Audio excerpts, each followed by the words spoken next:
তো এটা হলো সিক্রেট টেবিল, আর আমার এই ঝামা পড়া টেবিলটাকে মডিফাই করে বানাবো একটা সিক্রেট টেবিল। আর এটা করার জন্য অ্যামাজন থেকে অর্ডার দিয়ে দিলাম একটা 1000 টাকা দামের ওয়াল টপ। এই ওয়ালপেপারটা মারার আগে এই ঝাঁঝরা টেবিলটাকে প্রথমে ঘষতে হবে।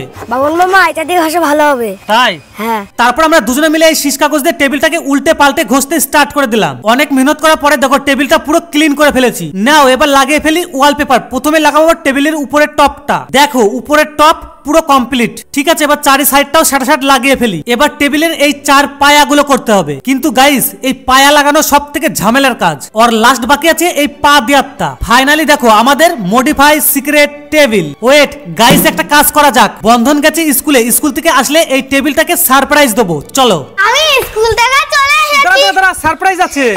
এ হলো সারপ্রাইজ। এই নতুন টেবিল করে কিনলে? আগেকার টেবিল, আমি সিক্রেট টেবিল করেছি। এটা আমি বুঝতেই পারিনি। যাই হোক এই টেবিলটাকে 10 এর মধ্যে কত দেবে?